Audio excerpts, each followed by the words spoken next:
नमस्ते मित्रांनो, आपण ऐकत आहोत अत्यंत हृदयस्पर्शी मराठी कथा 2 शब्द भाग 5.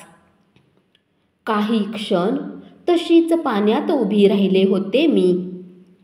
मिलिंदचा तानेपणीचा साईसारखा मऊ मधासारखा गोड पापा मला आठवला. मिलिंदला सांभाळ हे अक्काचे शेवटचे शब्द कानात घुमू लागले. माईची अबोल करुण मूर्ती डोळ्यासमोर उभी राहिली. अक्का गेल्यापासून ती कष्टीच आहे. मनात आलं, तिचं दुःख आपण हलकं करायचं की त्या दुःखात भर घालायची. मी मृत्यूचे दार किलकिलं केलं होतं. ते हळूच लावून घेतलं. त्याच्याकडे पाठ फिरवली. भित्रेपणामुळे असेल, तुम्हा सर्वांच्या मायेमुळे असेल. जगण्याची इच्छा हीच माणसाची सर्वात प्रबळ प्रेरणा असल्यामुळे कदाचित असेल. मी जीवनाला सामोरे जायचं ठरवलं. मग त्याची मुद्रा कितीही उग्र असो, त्याची दृष्टी कितीही क्रूर असो, त्याचा स्पर्श कितीही काटेरी असो. कॉलेजात असताना माझ्या स्वाक्षरीच्या वहीत नेहरूंनी लिहिलं होतं, लाईव्ह डेंजरसली. तो संदेश घोकीत मी मृत्यूचा निरोप घेतला. पण परवा बसमध्ये एक पाठमोरा तरुण मी पाहिला. हुबेहूब शेखरसारखा दिसत होता. तो भास एखाद्या सुरीसारखा माझं काळीज कापीत गेला. खरंच दादा, हे असं किती दिवस चालायचं? 5 महिने होऊन गेले तरी माझं दुःख पहिल्या दिवसाइतकं ओलं आहे. माणसानं मागचं सारं विसरून जायला हवं, हे मला कळतं. मन गुंतवायला हवं मी कशात तरी. सारखा विचार करते, मानवी जीवन हा केवळ लहरी नियतीच्या तालावर चालणारा एक क्रूर खेळ आहे का? या विश्वसंसाराला काही अर्थ आहे की नाही? प्रीतीचा अर्थ काय? काही केल्या या प्रश्नाची उत्तरं सापडत नाहीत. काय करू मी? नोकरीत मन गुंतवल्यानं ही टोचणी कमी होईल का PhDच्या अभ्यासात? दादा, तुम्ही मला मुलासारखं वाढवलं. नंदा, हाच माझा आनंद असं नेहमी म्हणत आलात. तुम्ही मला निर्भय बनवलं, विचार करायला शिकवलं. बुद्धीच्या निकषावर माणसानं प्रत्येक गोष्ट घासून पाहायला हवी असं लहानपणापासून तुम्ही माझ्या मनावर बिंबवलं. पण आकाशातल्या कुऱ्हाडीच्या या पहिल्याच घावानं मी अशी घायाळ झाले. माझी मलाच खंत वाटते याची. असं का व्हावं? गेले 3-4 महिने मी या प्रश्नाचा विचार करीत आहे. मला वाटतं पुस्तकांच्या विशाल सुंदर पण स्वप्नाळू जगात मी वाढले. सुखवस्तू पांढरपेशांच्या टिचभर जगात मी वावरले. आईबापांनी मायेचा उबदार शैलीत सदैव गुंडाळून ठेवल्यामुळे बाहेरच्या ऊन पावसाची, वादळ वाऱ्याची आणि हातपाय गारठून टाकणाऱ्या थंडीची ओळखच झाली नाही मला. मग त्यांच्याशी झगडण्याचं बळ अंगी कसं यावं? ज्या जगात मी वाढले ते अंगठीवरल्या खड्या एवढं. त्या खड्यात जे जीवन प्रतिबिंबित झालं ते मी पाहिलं. ते सर्व परीट घडीच. कुठे डाग नाही की कुठे सुरकुती नाही. पुष्करिणीसारख्या या शांत जगात मी लहानाची मोठी झाले. प्रीतीचं, द्वेषाचं, शौर्याचं, जीवनाचं, मृत्यूचं सारं तांडव मी पाहिलं. ते शेक्सपियरच्या नाटकात. महाभारतातल्या पात्रात रोमिओ अँड ज्युलियट मी वाचलं तेव्हा अक्काच्या लग्नाची आठवण झाली मला. त्या लग्नात प्रेम हा शब्द एखादा सुद्धा कुणी उच्चारला नव्हता. जिथे होता हुंडा, जिथे होते मानपान, जिथे होते रुसवे फुगवे, हे सारं मनात आलं म्हणजे वाटतं छोट्या सुरक्षितपणाची ही जन्मजात कवचकुंडलं दूर फेकून द्यावीत. या अफाट जगातल्या असंख्य माणसातलं एक माणूस म्हणून जगावं, जो पेला ओठांना लागेल त्यातल्या पेयाचे गुटके हसत मुखाने घ्यावेत. आपल्या वाट्याला जे जीवन येईल ते दोन्ही बाहू पसरून कवळावं.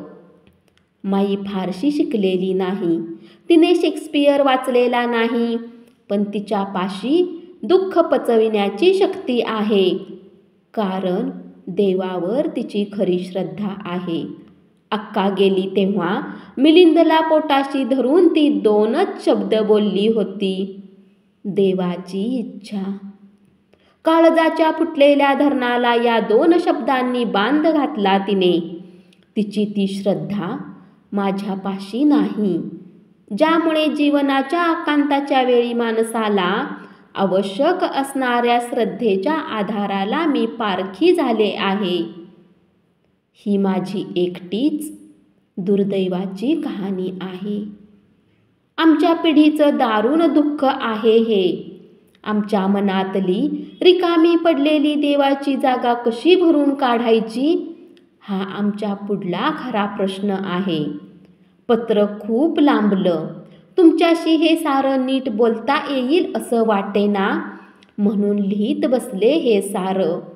लिहिल्यामुळे किती हलकं वाटतंय म्हणून सांगू. माझी कसलीही काळजी करू नका तुम्ही आता. उद्या दासबाबूंच्याकडे जायचं आणि PhD विषयी संबंधी त्यांचा सल्ला घ्यायचा असं मी ठरवलंय. मग 2-3 वर्षांनी आपल्या दारावर पाटी लागेल. Doctor Alaknanda Deshpande, MA PhD.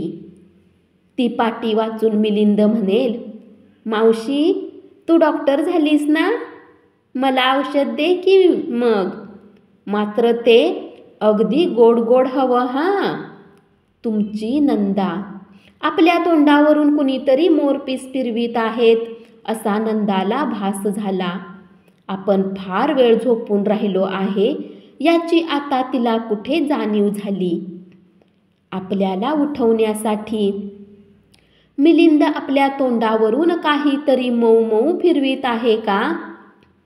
एकदम डोळे उघडून, अरे लबाडा, पकडलं की नाही तुला, असं म्हणावं आणि त्याचे गोड गोड गालगुच्चे घ्यावेत असे तिच्या मनात आले. इतक्यात तिच्या कानावरून शब्द पडले, अगं नंदा, उन्ह किती वर आली बघ. माईंच्या त्या स्वरातला ओलावा नंदाच्या अंतकरणात कुठेतरी खोल खोल पाझरत गेला. तिने हसतच डोळे उघडले. माईकडे पाहता पाहता तिला वाटले, बाहेर उन्हे कितीही वर आली असली तरी आपल्याला त्यांच्याशी काय करायचं. माईंच्या डोळ्यातले कोजागिरीचे चांदणे आपल्याला हे भाग्य काय लहान सहान आहे. आपण लहान असतो तरी किती बरे झाले असते.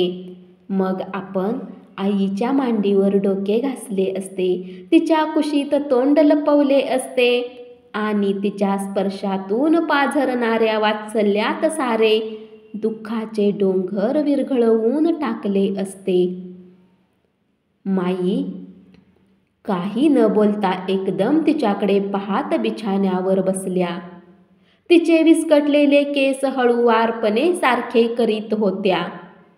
त्यांचा हात हातात घेऊन नंदाने तो अगदी घट्ट घट्ट दाबला. ती स्वतःलाच प्रश्न करत होती, मोठ्या झालेल्या मुलीचे मन आईच्या हृदयाशी या एकाच भाषेत बोलू शकतं, असं का व्हावं. तिचे मस्तक माई थोपटीत म्हणाल्या, पोरी, माझ्या गळ्याची शपथ आहे तुला. कुठेही गेलीस तरी अंधार पडायच्या आत घरी येत जा बाई. तू वेळेवर परत आली नाहीस म्हणजे माझा जीव कसा टांगल्यासारखा होतो. बोलता बोलता माईचा कंठ सदगदित झाला. त्यांच्या डोळ्यात पाणी तरळू लागले. नंदा हसत म्हणाली, आईची माया अशीच वेडी असते का ग. हे बघ माई, उद्या मी सासरी गेले म्हणजे तू काय जन्मभर माझी पाठ राखील म्हणून ते जाणार आहेस. विमानाच्या अपघातात शेखरचा मृत्यू झाल्याची वार्ता झाल्यापासून थट्टेने का होईना नंदाने आपल्या लग्नाचा आजच पहिल्यांदा उल्लेख केला. तिचे ते बोलणे ऐकून माई मनात फार सुखावल्या.